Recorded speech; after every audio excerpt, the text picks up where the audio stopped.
You don't need any fancy equipment to make the richest, creamiest, thickest homemade yogurt.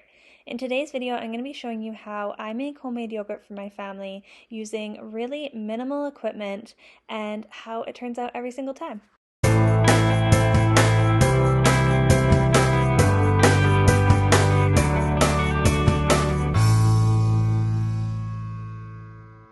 So I have made homemade yogurt on my channel a few times before, but I thought I'd do this video because I'm going to be showing you with really minimal equipment. So all you're going to need really here is a pot, a thermometer, and an insulated cooler. So I'm using like a cooler that you would like put drinks in to go to the beach or whatever.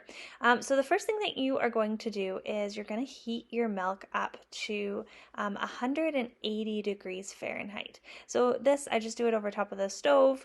It takes a little while to get it up to this heat, usually about 20 minutes or so, but I'm just coming back every once in a while to stir it, prevent it from scalding on the bottom, but really it is pretty low maintenance at this point. After I get it to 180 degrees Fahrenheit, I'm going to put it in a cold water bath in my sink. So this is just cold water in my sink, put the whole pot in there. And the reason that I do this is that I want to be rapidly cooling this down to 110 degrees Fahrenheit. Now, you don't have to do this. You can just let it come down to temperature by itself, but it is going to take quite a bit longer. So I like to just throw it in the sink, then get it done, cool it down to 110 degrees Fahrenheit, and then I don't have to worry about it doing it later. It only takes a few minutes to get it down to 110 degrees Fahrenheit, and then what I'm going to do is I'm going to culture my yogurt. So you can culture your yogurt with a freeze-dried yogurt starter from any cheese supply store or health food store, or you can use a pre-made plain yogurt. So I'm actually using pre-made homemade plain yogurt. So this was originally started from my very favorite yogurt culture. I'll link my very favorite yogurt culture down below. It comes from Glengarry Cheesemaking. But I am going to be using this pre-made yogurt that I had made last week, and it's going to be my starter culture for this week. So all you're going to do is you're just going to take a little bit of that warm milk and you're going to whisk it up with some of that yogurt.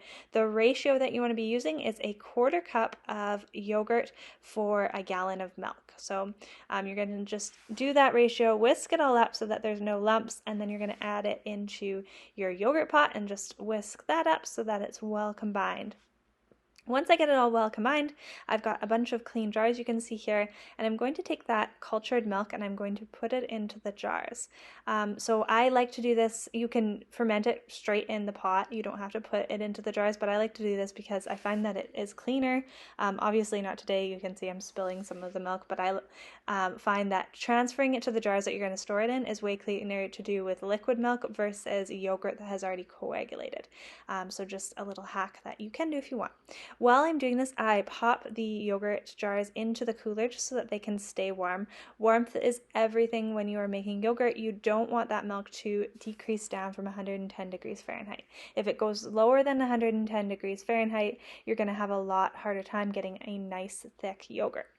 Now, once I have all my jars filled, I'm going to take a jar of some sort. I've got a vinegar bottle and fill it with hot water, put my jars into the cooler and put that jar of hot water in there, and that's going to ferment for 8 hours. Once it's done fermenting, you can pull it out, put it in the refrigerator. It's going to be thick already, but it will thicken even more as it sits in the fridge. And when you pull it out, it should be the nicest, thickest, creamiest yogurt you have ever eaten in your entire life. Now, as I said, I have made yogurt tutorials on this channel before. I will link one down below that talks a lot about troubleshooting, but this was just a quick video to show you how to make yogurt with just really minimal equipment. I hope you guys like this video. If you haven't already, press subscribe, like, and come back next Monday because I post a new video every single Monday, and I would love to have you guys here.